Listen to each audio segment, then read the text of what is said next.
Let me tell you, there's a certain kind of anger that doesn't yell. It doesn't break things. It doesn't even look like anger from the outside. It smiles. It nods. It says, "It's okay.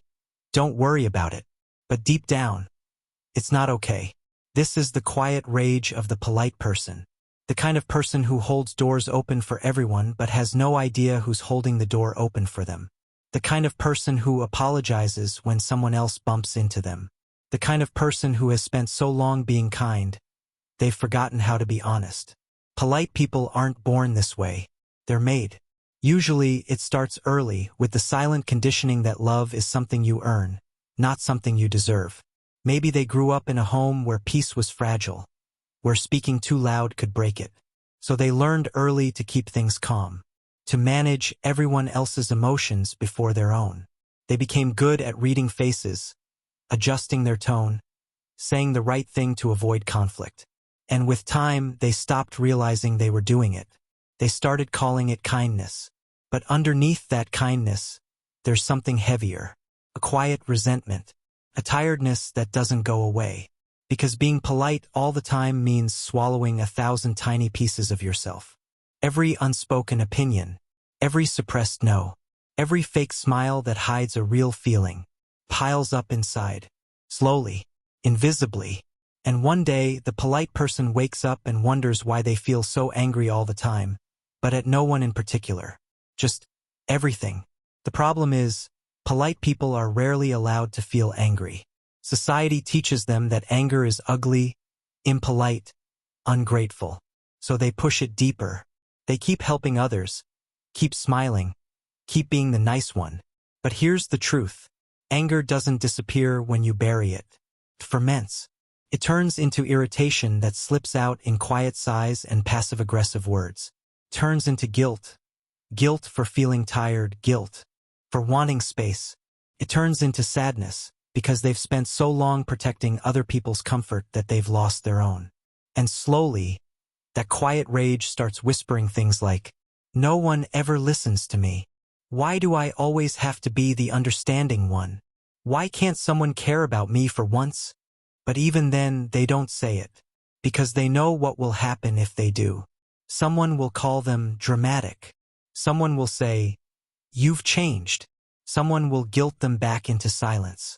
So they go back to being polite. It's a cycle that polite people know too well. The constant battle between wanting to be kind and wanting to be seen. Between keeping peace and keeping your self-respect. But here's something no one tells them. Politeness and peace are not the same thing. You can be polite and still be dying inside. You can be gentle and still angry. You can smile every day and still feel completely invisible. And when you live like that for too long, the anger doesn't fade, it transforms. Turns into burnout, into emotional numbness, into that strange feeling of being alive but disconnected. Like you're watching your life from behind a polite smile. You start overthinking every word, replaying every conversation, wondering if you upset someone, if you came off too cold, if you said too much. You start apologizing even when you've done nothing wrong, because somewhere deep down, you believe your existence itself might be an inconvenience. That's the hidden psychology of the polite person.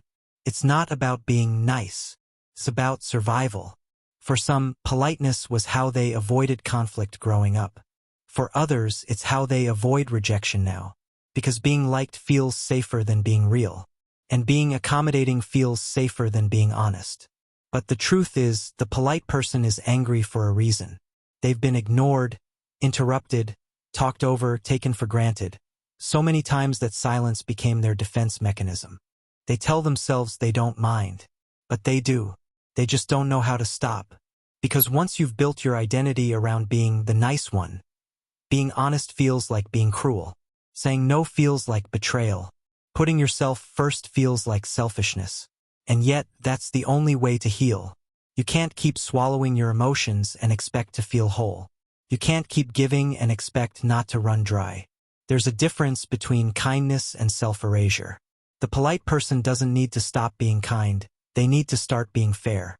Fair to others, yes, but also fair to themselves.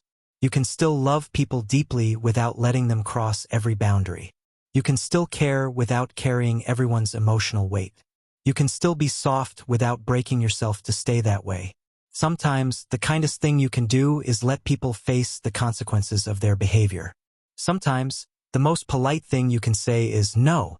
But for many polite people, this lesson comes late, often through quiet breakdowns that no one sees.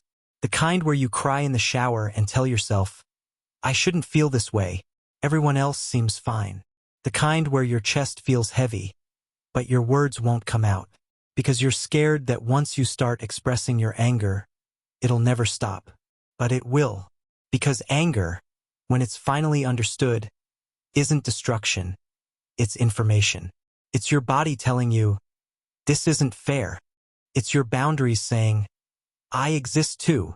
It's your soul reminding you that you were never meant to be everyone's emotional caretaker. Being polite doesn't mean you owe everyone peace. Sometimes, peace comes from walking away quietly instead of staying and pretending you're okay. Sometimes, peace is sitting alone without guilt, without pretending.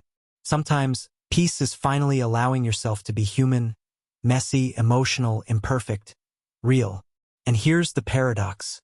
The moment the polite person starts being honest, they become kinder, not colder.